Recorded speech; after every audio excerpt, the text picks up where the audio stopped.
I first got into television in 1986 when a friend called me and said, I got a little show on TBS cable, and would you come help me?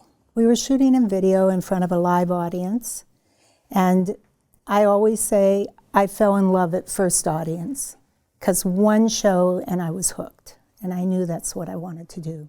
After I worked a 13-episode season on Down to Earth, I did a little NBC sitcom with the same designer with Harry Morgan.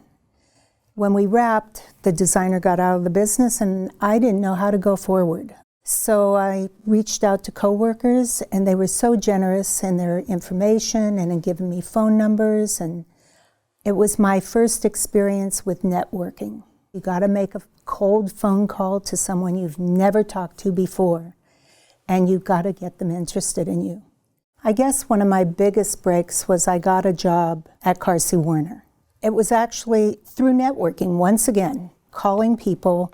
This person said, I don't have anything for you, and a month later, 2 months later even, she called me back and said, I need someone for 2 days. Can you come in? Sure, I'll come in. The next week they had me for 5, and before the year was out, I was supervising.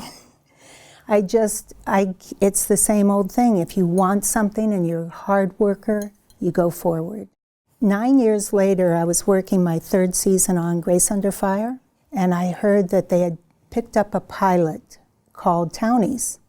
It starred Molly Ringwald and Lauren Graham and Jenna Elfman as a newbie. And I went up to the office of Courtney Conti, who was head of production for Carsey Werner, and said I really would like to do this job on my own. Took a little bit of persuasion, but he finally let me do it. He and Randy Cordray, the line producer. And one of my very, very good relationships from that show was Jenna Elfman. So a year passed, I think, maybe a year and a half, and I got a phone call to go to 20th Century Fox to meet with Jenna and Dottie Dartland, I wanted to say Zicklin. It's Dottie Dartland Zicklin right now. I thought it was an interview to do a new show called Dharma Greg. And as we were talking, I stopped and said, wait a minute, am I interviewing? And they said, no, you've got the job. We called you in because Jenna wants to work with you again. And it was a wonderful relationship working with her on Dharma and Greg because she's so effervescent. She has a personality that just grabs people and pulls them in.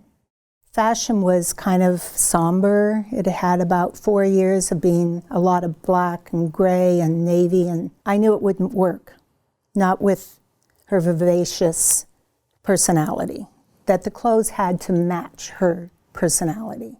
So I went to vintage, and especially late 50s vintage, because the silhouettes were modern and the colors were bubblegum pink and 1957 T-bird blue. Those ended up being her primary colors, and a year later it changed fashion. I'm very proud to say that I got the chance to change fashion, because no more somber stores to go into, and now you'd walk in and see all this bohemian color. I'd say working with Jenna was one of the most positive actors I've ever worked with. She's positive by nature, and she looks great in everything. I always read the script and found something, some costume somewhere that would kind of tell the story of the script.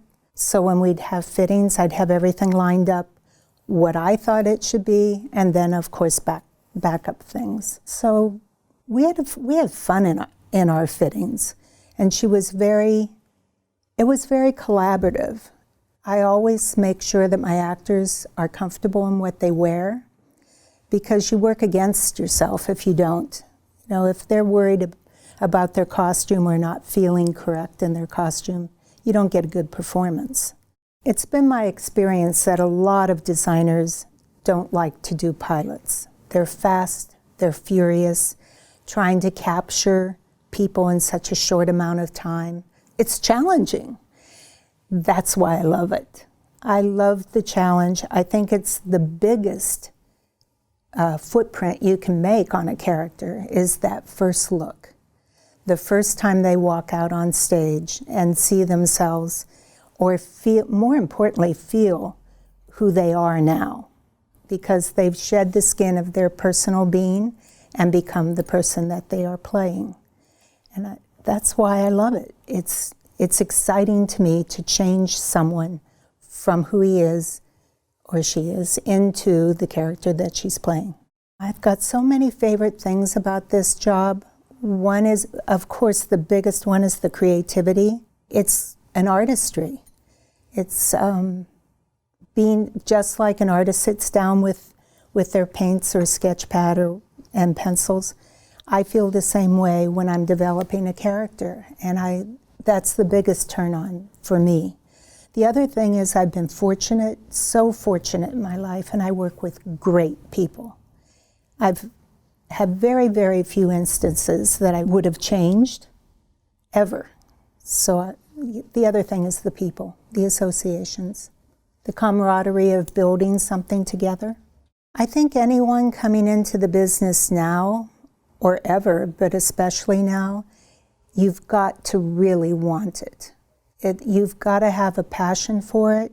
You have to be able to kind of push yourself mentally, physically. It's a physical job. It's a lot of hard work. You're dealing with a lot of different people in television. It's a lot of people to make happy, and that's challenging. So I think getting relationships, paying attention to who your bosses are, getting casual relationships with them, casual professional relationships with them is an important thing to strive for.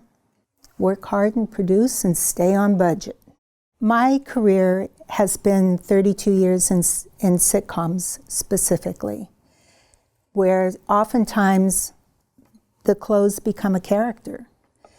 I love fashion. I love textures and fabrics. I love putting together odd assortments of textures and prints to come up with something new and fresh.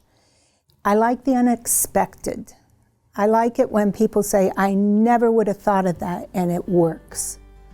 That's fun for me. I'm Bonnie Nipar. I'm a proud member of the Costume Designers Guild 892.